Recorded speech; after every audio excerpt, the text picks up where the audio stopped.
Welcome to the Veterinary Rehabilitation Podcast, where we aim to help fellow veterinary rehab therapists increase their knowledge and elevate their practice. I'm Megan Kelly. And I'm Anae Lloyd. Together, we bring you the latest insights, research, and information in the field of veterinary rehabilitation. This podcast is brought to you by Onlinepethealth, a leading continuing education membership for veterinary rehabilitation therapists. With Onlinepethealth, you'll have access to a wide range of online resources to help you stay up to date with the latest techniques, advances, and trends in the industry. Our podcast features in-depth conversations with leading experts in veterinary rehabilitation.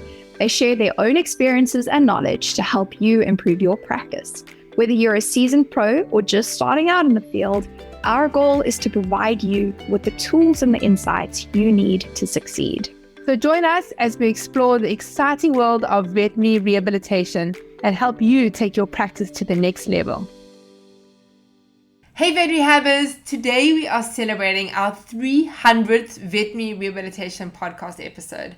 Thank you to all of you for your support throughout this journey. It is one of my most favorite things to do, record podcast intros. So I cannot believe we are on 300. In today's episode, it's a Behind the Vet Rehab Practice podcast, and I'm talking to Cara McNamee. She'll be sharing with us her experience of starting a clinic from scratch and how she partnered with VROMP, which stands for Veterinary Rehabilitation Orthopedic Medicine Partners, and the benefits of such a partnership. So now, it might seem early, but we're already gearing up for the Vet Rehab Summit, our annual online veterinary rehabilitation conference. This year, it's happening on August the 31st, a bit earlier than usual due to the IAVRPT conference in Cape Town at the end of October, early November. And they and myself are lecturing at that conference. As always, our Onlinepethealth members get free VIP access to the Vet Rehab Summit, and this year we will focus on ethical concerns and dilemmas within our industry that affect our patients.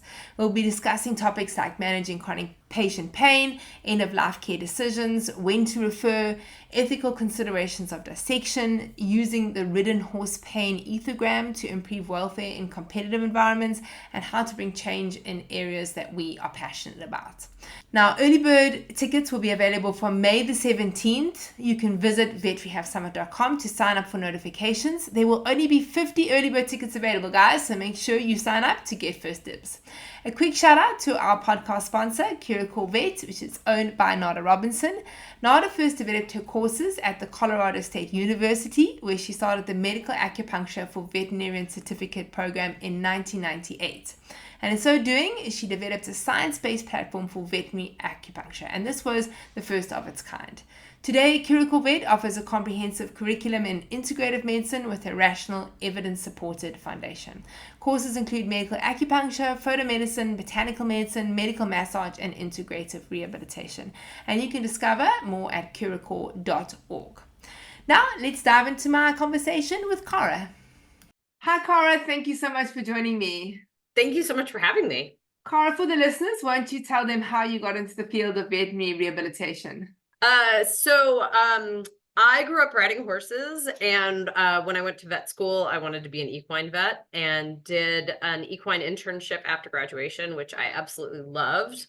But I finished vet school in 2010, so the recession made it challenging to find equine jobs at that point in time. So I did switch to small animal, but within a few years, I got certified in acupuncture, as I kind of missed the sports medicine part of being in equine practice and doing lameness exams and all those kinds of things. And then within a few years, I decided to get certified in rehab. And so I basically just wanted to figure out how I could do all of those same things that I loved about equine practice, but on smaller scale, basically. So interesting. It's such a similar story to myself, because I also grew up as a horse rider, and I mean, I was going to be an equine vet. That was it. And you know, when you first qualify, to get into the equine veterinary world is really difficult, because it's always like you have to have experience. But you can't get experience if you don't do the job. And I actually took a job. I went to the UK and I took a job on the Isle of Wight, because it was a mixed practice, and they had some horses, and I got to do quite a bit of horsework there. But very quickly I realized, I worked there for like 2 years, and then I wanted to go locum. And then I very quickly realized it's so much easier just to get small animal jobs. And especially if you're locuming, and it was just so hard that I just got tracked into the small animal world. And I ended up actually, after I learned acupuncture, I ended up acupuncturing horses. And I wonder whether you've actually considered going back into the equine world and sort of doing rehab and acupuncture on horses. So I did, I went back in 2020 because I wasn't really sure at that point with COVID and everything like that, sort of where my career was going. But I did go and do an equine acupuncture course and I loved it. But I agree with you, even when you're out practicing, it's really hard to kind of break into the equine world and get horse people to trust you. And because of COVID and the fact that my small animal business at that point was actually picking up, I really didn't have as much time to dedicate to equine as I could, because usually there's a lot more driving and time involved. And so it is, I selfishly, I did a lot of acupuncture on my own horse, but that was about it. No, it's so tricky. I mean, I sort of built up the equine side of things quite a bit, and then had the small animal. And as soon as I opened up the practice, then I had to make a decision, because, like you say, it's the driving, and I think it's really hard to do the two together. So if you're an equine and small animal and you've got it right, you guys are doing amazing, because I struggled with that, and then I had to make the decision. So I went down the small animal. Yeah. For me, it's easier to be in one place and then they all come to me than for me driving around. Definitely. Yeah. Yep. So when you started, so obviously you've done your qualifications. How did you start? Were you mobile? Did you have a job with somebody? How did you get into it, like your first job? So I was working in general practice, small animal, and for a number of years had kind of tried to integrate acupuncture and then eventually rehab into my general practice. But again, kind of found it difficult because the general practice stuff always ended up kind of taking precedence over trying to have the time and the ability to market myself in the practice for acupuncture and rehab. And physically in the practice that I was in too, we really didn't have any space or any modalities other than a small amount of exercise equipment that I had bought, as well as a laser, basically.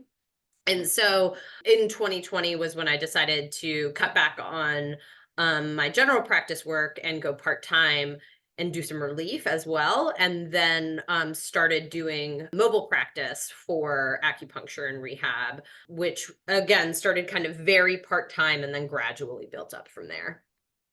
I mean, one of the tricky situations is when you've got a full-time veterinary job and as a general practitioner is to try and make that move. And sometimes people get stuck for quite a few years before they actually make it. Was it a difficult decision? I mean, were you concerned financially to sort of drop back a little bit from the GP work, because you don't know what's going to happen? You don't know whether you're going to have enough clients. Yeah, so the really COVID honestly was kind of a blessing in disguise because they paused student loan payments here, and so I didn't have to worry about making my student loan payments every month, which was a huge financial burden that just basically went away. And so I think at that point I had a lot of freedom to be able to try to make it work without having to put all of my eggs in one basket as far as continuing with general practice.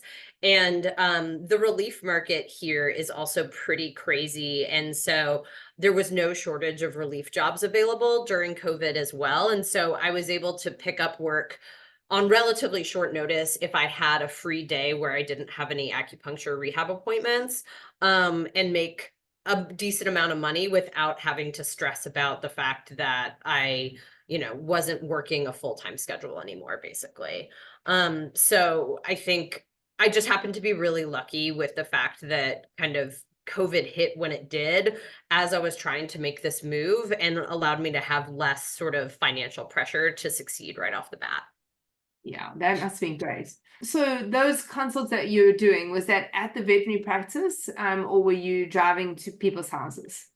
I was driving to people's houses. I would still have some people coming to see me for their acupuncture appointments in the practice. And fortunately, the practice that I was working in was very great about just letting me kind of come and go as far as if my acupuncture patients saw me in the clinic versus I would see them in their homes.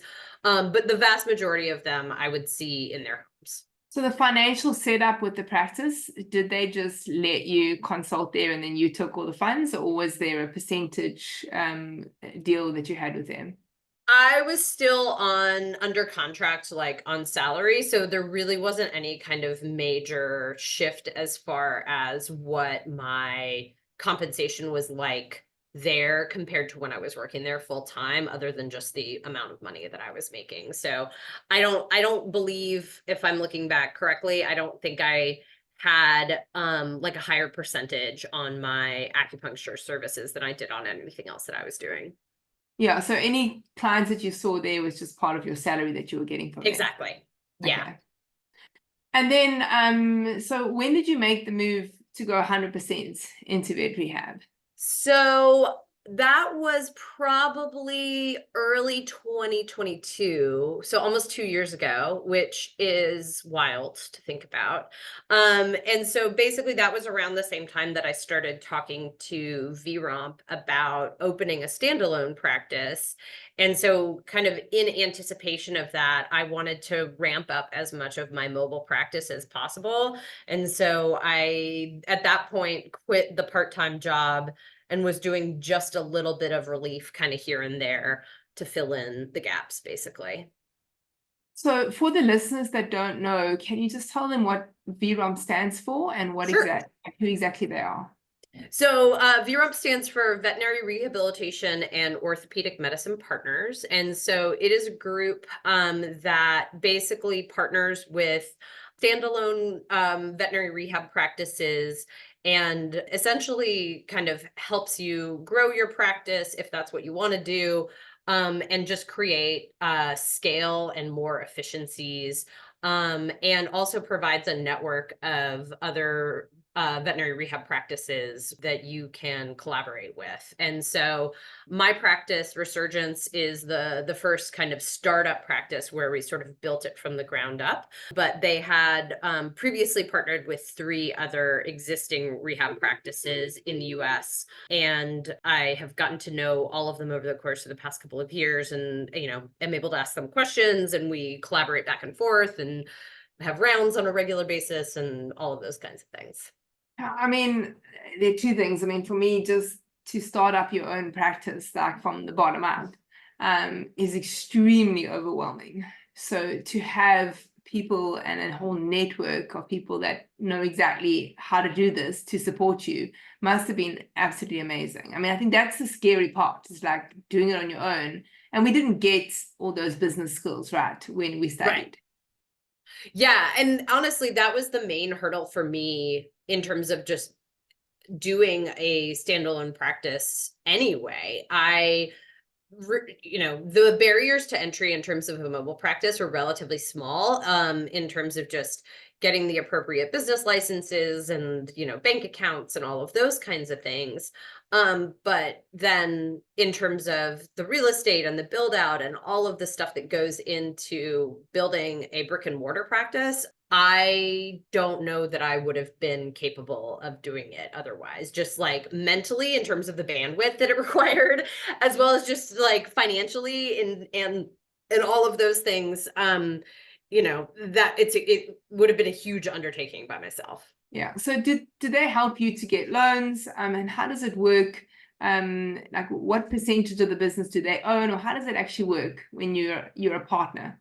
So they basically bought my existing mobile practice. And so for the amount that they bought my practice for, I have that percentage in the entire organization. So it's not just my practice, it's all of the practices were all kind of collectively bought into, which is really nice, because I think it means when one practice succeeds, everyone succeeds, and it's sort of like the rising tide lift all boats kind of thing.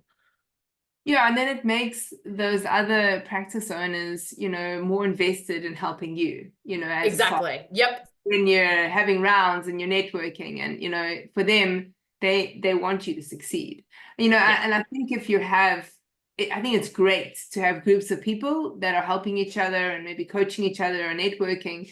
But if your time is like limited, you might be saying, well, I really got to spend this time on my business right now. Helping somebody else to grow their businesses. I don't have that in my capacity. Right.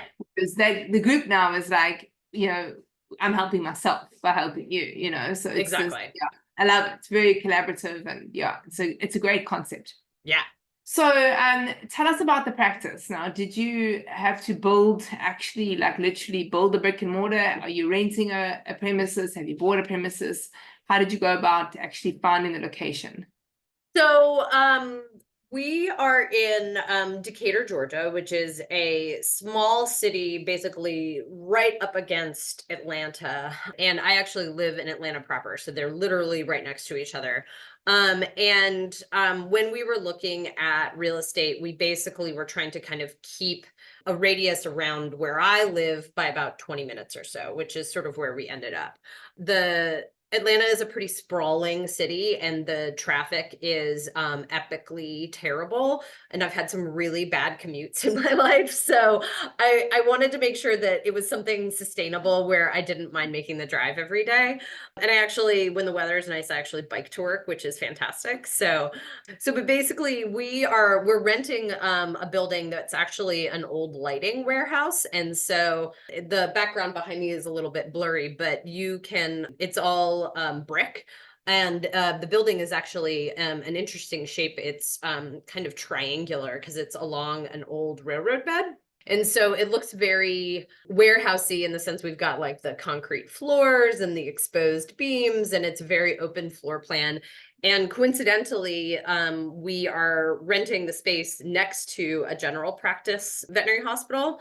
So they're on the other side of the wall from us, and also within just really a quarter-mile radius, we've got a couple of other veterinary hospitals, a couple of doggy daycares, a couple of training facilities, and a specialty and emergency hospital. So for whatever reason, this area is very dog heavy in terms of the number of businesses that are kind of catering to animals, which is kind of cool. Was that a strategic move to rent the premises, or did it just so happen that way? It just so happened that way. It ended up just being like the perfect location. And then like I just absolutely loved the look of the building when we went and visited it. And it just worked out really well, basically. I mean, with the partners, did you have conversations as to like whether that was actually a good move or a bad move? Did you talk about the pros and the cons of being next to that veterinary practice? We talked about it in terms of like concern about whether people would perceive that we're kind of more than just physically in the same building, whether we're actually like part of the same organization or anything along those lines.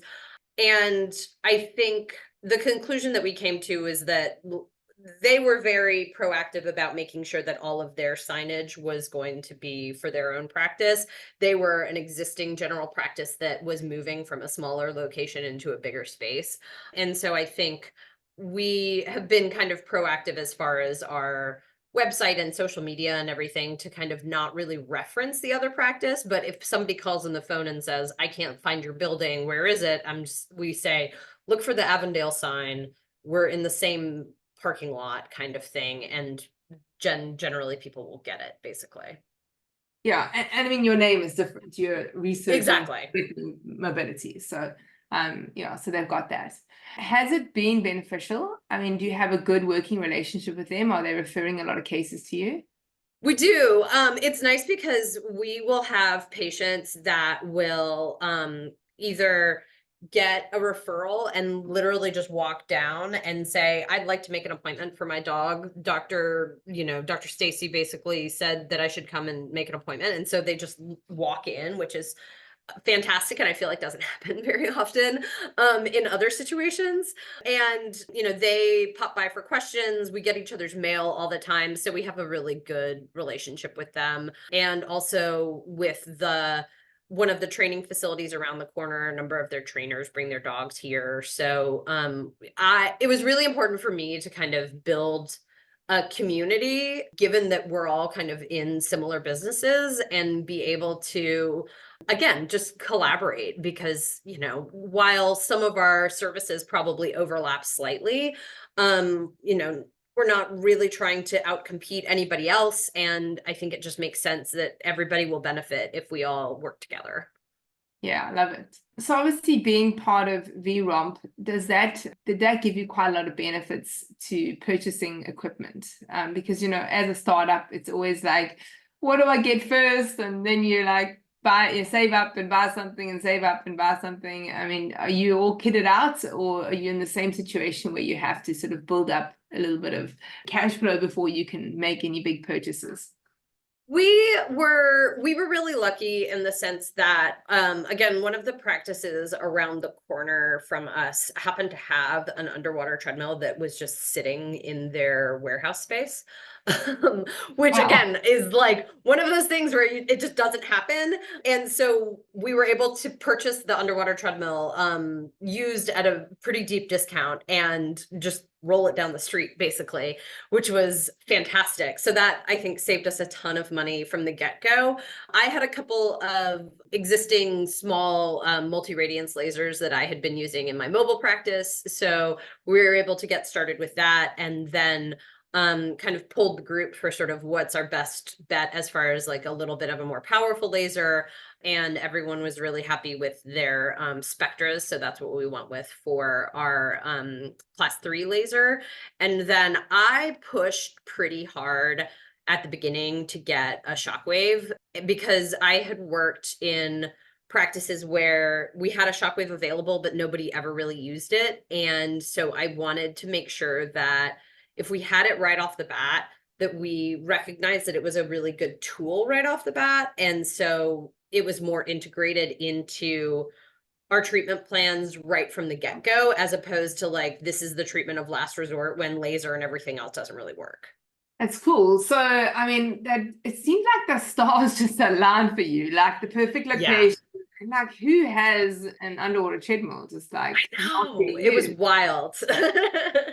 Yeah, that's crazy. Yeah, but awesome. Absolutely awesome. Yes. So, I mean, when you start a practice from the beginning, one of the biggest things is the marketing, you know, so it takes a while to build up clientele. What was your marketing strategy? What worked? What didn't work? That I think has been the biggest challenge, honestly. You know, again, Atlanta is a big sprawling city, and the traffic is really bad. And so people have a tendency to kind of stay in a relatively small kind of bubble, me included. Like, if I have to sit in traffic for more than 20-30 minutes, I end up slowly losing my mind. So while there are a few other rehab facilities in the Atlanta area, geographically, they are all pretty spread out. And so I think what we kind of overlooked at the beginning was just overall awareness of rehab in general, at least in this area. I think it was one of those things that maybe clients had kind of a vague sense of it existing, but that they didn't really know much about it or what it was. And veterinarians in the area, while they would, I think, refer people to some of the other rehab practices, because of the geographic distance, I don't think they had a lot of compliance with that. And so at the beginning, I felt like we were pushing against the fact that while this was something that maybe people had a vague sense of it, it was not something that they had readily available to them. And so then getting them into the habit of saying, yes, this is something that you should do for your dog or for your clients' dogs, was actually a big challenge. So how did you get like your first clients? Like, obviously it's great that you've got next door. So they feeding into you. I mean, where are most of your clients coming from right now? I think we're getting about maybe a little bit over 50% kind of direct veterinary referrals. And then the rest are, I think, from kind of Google and word of mouth sort of thing. We ran some Google ads in the beginning, and I don't think they were terribly well optimized, to be honest. And because we had a relatively new website, I felt like just our traffic in general online wasn't great. And I think in hindsight, I would have probably been more proactive about getting the getting the website up earlier and starting to kind of build an online presence long before the facility even opened, just so that in terms of search term results and all of those kinds of things, we were kind of more at the top of the pile than we ended up at the beginning. But I think honestly, what has worked best has been just going into other practices and introducing myself, bringing educational materials, those kinds of things. I send out a newsletter to referring veterinarians every other month that usually has some case reports in it, or just, what's kind of going on that's new kind of in the rehab world, and just trying to kind of not be annoying about it, because that's definitely a fear of mine, but at the same time, just sort of remind people that we exist on a regular basis without being super intrusive. So like on a capacity basis, how full are you now, say, as a percentage? I think we're probably pretty close to 80%. 9% full. Well, my hope is that because it's basically I'm the only veterinarian. We have 2 therapists. Our plan for this year is to potentially hire a 3rd therapist and then potentially another veterinarian later on in the year. So I think if we continue to grow at the rate that we are right now, we should be on track for that. Yeah, I mean, that's really great. How long have you been open for?